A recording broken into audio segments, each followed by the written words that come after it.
NFL free agency is upon us, and this year, a whole lot of quarterbacks fill the market. Will Tom Brady, Drew Brees, Teddy Bridgewater, Ryan Tannehill, Dak Prescott, and more all play? I give my predictions on the quarterback carousel. Plus, the XFL makes its debut, but is it actually overrated? And some NBA talk. Coming into this fast-paced, entertaining, thoughtful 10 minutes of your sports day, I'm your host, Nick Friend, and you're watching the Sports with Nick show.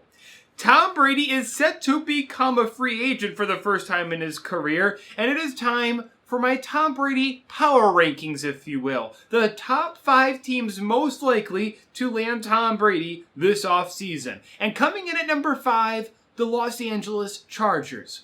Quite frankly, they're here because many of y'all, for whatever reason, believe he's going to go there. I think they have a overrated group on the offensive end that does have some talent. Okay, Keenan Allen's a bad boy, but I think at the running back position, Melvin Gordon and others is overrated. I'm just not sold on this team. They also have a suspect offensive line, and with all due respect to the Chargers fans out there, is he really going to go to a team with that much of a fair weather fan base? Maybe, but I don't see it. Number 4, the Tampa Bay Buccaneers. And now, full transparency here, my dad called me the other day and said, Nick, what about the Bucs? And I said, Dad, with all due respect, you've lost your damn mind. But then I sat back, I thought about it, and I said, you know what? Maybe the old man is right. And I've come to the conclusion that they have a chance. Goodwin, Mike Evans, Ronald Jones, an offensive line that is suspect as well, but still I think they have a chance. Number 3, the Las Vegas Raiders. Really, really good young offensive talent. Josh Jacobs, Darren Waller. How about Tyrell Williams and Hunter Renfrow, who both caught over 600 yards last year, and a top 5 offensive line to go along with it? They come in at number 3. Number 2, the New England Patriots. Listen, it's hard to leave a team you spent 2 decades with. We all know that one person that has said for years they're going to leave a job and never does. It's because comfortability is a very powerful feeling. And it's going to be hard for him to leave New England, especially with that great of a coach that he knows is the greatest of all time.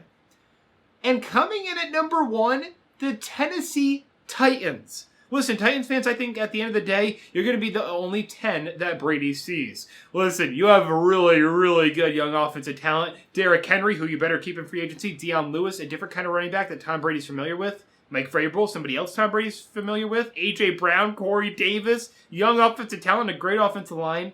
I think Tom Brady ends up with the Tennessee Titans.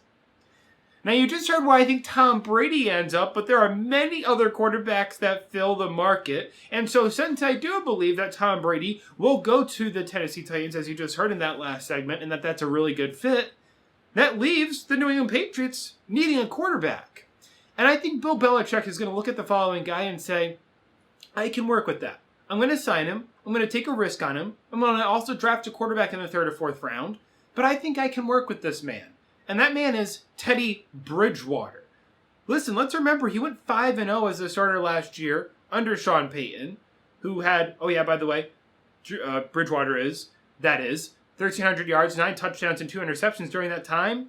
I think Belichick is going to use his ego, which is there rightfully so, and say, if Sean Payton can get that out of him, I can get even more. I think Bridgewater is the face of the New England Patriots next year. Now, Drew Brees is also a free agent. He's also reportedly considering retirement. I don't believe he's done. I think this man sees what I see, which is an opening in the NFC for several teams. That includes the Saints if they make the right offseason moves. Drew Brees comes back and re-signs with the New Orleans Saints. Now, I do have Tom Brady going to the Titans, which means Ryan Tannehill is not only a free agent, but isn't going to find a home in Tennessee. And I was trying to find a home for this man. I'm like, okay, he's going to be 32 next year, so he needs to go to a team that kind of just needs a quarterback, and that's pretty much it, and they'll be at least a playoff team, if not a contender. And I was looking across the NFL, and I'm like, I just don't know. And then I saw this team, and I said, oh my gosh, this is it? It makes very, very, almost perfect sense, borderline perfect sense, and that is the Indianapolis Colts. Folks, let's remember, before Andrew Luck retired last year, what were we all saying about the Colts? Potential contender. Potential Super Bowl contender. I had them in my top 5 preseason NFL power rankings before Luck did retire. I think it makes a lot of sense, and I think Tannehill goes to the Colts. Now, next up, Dak Prescott. It's going to be a mess. It's already been a mess. I think the Cowboys eventually come around to their damn senses and re-sign him. eventually, though. I think it's going to take a while. The Cowboys desperately need this man. Whether or not they realize it fully, I don't know, but the words coming out of their mouth have said that they agree with that. I think they eventually get it done. It's going to be expensive because they've lost all leverage, as I've talked about here ad nauseum. Dak Prescott re-signs with the Dallas Cowboys. And now last but certainly not least, Philip Rivers is going to the Tampa Bay Buccaneers. And folks, I'm not just saying this because he moved his family down to Florida, him and his million kids. Listen, I'm also saying this because A, ESPN reports that they have mutual interest, and B, Bruce Arians likes working with veterans quarterbacks and has had success with them. Philip Rivers goes to the Bucs. Let's continue this football conversation with another league that is not the NFL, and that is the XFL, which had its debut this weekend. And listen, I watched one full game, I watched portions of others, and I will say the following. I liked the product. I'll say it one more time. I liked the product. But the consensus here this morning seems to be, home run for the XFL. Great debut weekend. Great product. Everything is great. Roses and dandies. And let me just kind of pump our brakes a little bit, shall I? Their opening game on ABC did 3.3 million viewers. The opening game for the now, obviously no longer around AAF, did 2.9 million.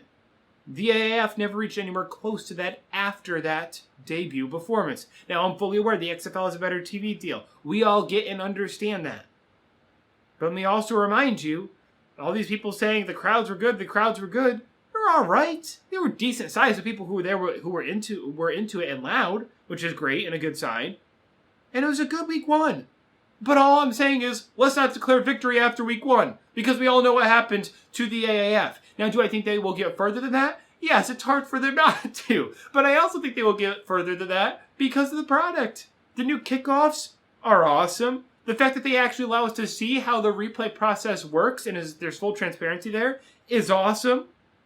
I think the interviews can be done less in game, but I like that. I think the play calling is, again, less, but I like that. It's not a comparable product to the NFL. It never will be, but it's certainly fun and good to watch. Now, Kevin Durant went on Showtime All the Smoke with Steven Jackson and Matt Barnes, and he was talking about his decision to leave Golden State for Oklahoma City. And here's part of what he had to say. See, the Warriors were so intriguing because with OKC, I play with a lot of athletes. I didn't play with a lot of skill guys, not like shooters, ball handlers. So after a while, my game started to grow. I was like, I need a change. This is before the season even started. I was tired of playing in that system. I was tired of having to be the only guy that can make threes, make jump shots, and consistently make them. He's certainly not wrong about that last part, folks. The three-point part. Listen, Russ shot under 30% at that time, especially his last season there. Deion Waiters, his last season there, could shoot it. He shot nearly 36% that season, but he only shot it about 3 times per game. He had legitimate concerns about that Oklahoma City team overall. And what I continue to say with each year that passes since Kevin Durant's departure from Oklahoma City to go to Golden State is that we were all too hard on him, including myself. Listen, let me just put you in this situation. Imagine that you worked for the same company every single year after college until you were 28. You then all of a sudden one day get a call from one of the most successful companies in your field saying, we want you and we have millions of dollars to get you. Most of us would absolutely take that opportunity. And that's all Kevin Durant did. And listen, I'm not saying he didn't make mistakes, okay? The man has made some damn mistakes. Just go check his burner Twitter accounts. He's made some mistakes, okay? We all know that. But he didn't have a winning teammate at the time, which I said at the time. You can go back and check. I said Russell Westbrook will never be a winning teammate. That is still proven true with the overrated Houston Rockets this year, by the way. And I think this is like that. Maybe we can all think about it and go, you know what? I didn't love the decision, but I at least can respect it. Maybe. I've gotten there. I don't know if other people have gotten there, and understandably so. That's the show. As always, podcast release later today. Big announcement coming later this week. Do have an ESPN Plus broadcast. That is the announcement coming later this week. We'll give you details and time on Friday's show. As I mentioned last week, going to 2 shows a week. This week's show will be on Friday. NFL, XFL, NBA, MLB, and everything in between. The Sports Take Show is your home. Thank you for 350 subscribers. It means a lot, and I will see all of you on Friday. Have a good one.